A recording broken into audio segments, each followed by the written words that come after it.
in a world where information spreads faster than reflection, many people react before they think. You know, many people oppose before they even understand. They argue before they even listen. You know, the least you can do before you counter someone's ideology is to think for yourself. And this is a call for intellectual integrity. Because it reminds us that disagreement should not come from emotional reactivity or even borrowed opinions, but from personal reasoning. That is from a mind that has taken the time to understand, to question, and to even form its own perspective. Countering an ideology is not the same as rejecting it.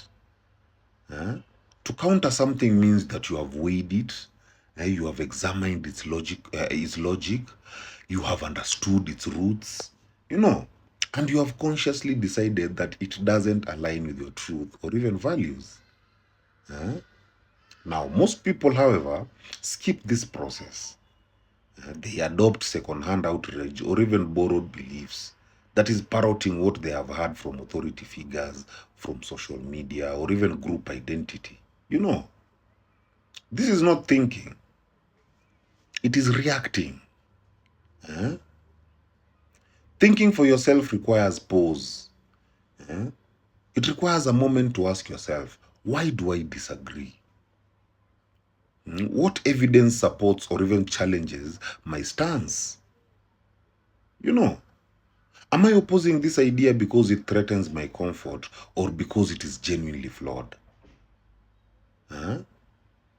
When you think independently, your disagreement becomes meaningful, not emotional.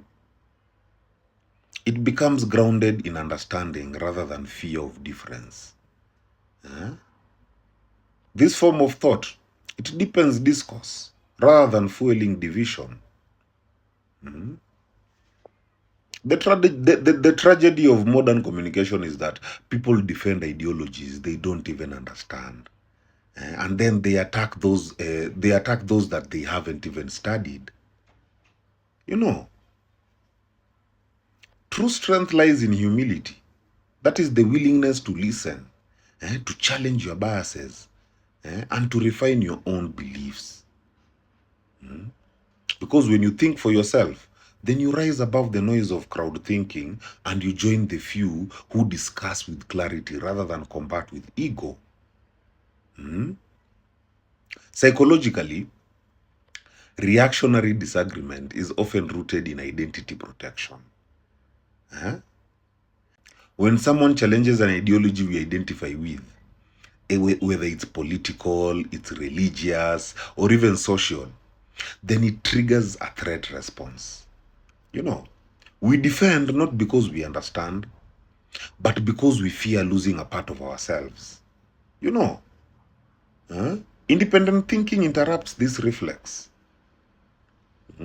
It creates cognitive distance. That is a space between stimulus and response. Hence allowing rational analysis to replace emotional defense. Independent thinkers cultivate intellectual self-trust. That is the confidence to analyze information without surrendering to collective pressure. This self-trust stabilizes the mind. It replaces defensiveness with discernment.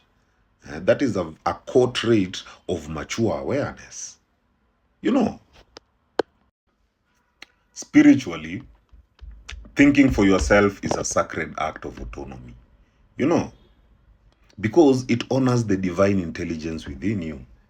That is the consciousness capable of perceiving truth beyond conditioning. When you blindly follow or even blindly oppose, then you surrender that inner strength, that inner power.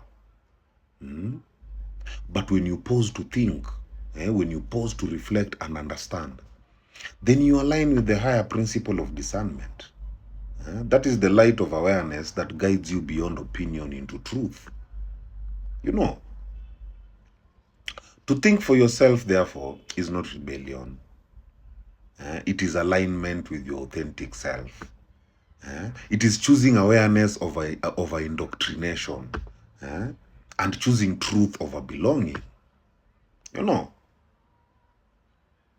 in short, before you counter another person's ideology, I repeat, the least you can do is think for yourself. Because only then does your disagreement carry weight.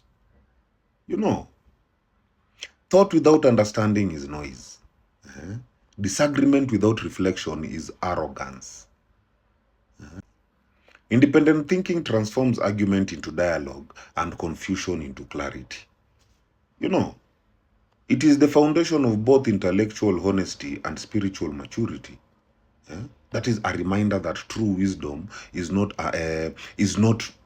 true wisdom is not in opposing others, but in deeply knowing why you stand where you stand. You know, my people, heal. Heal.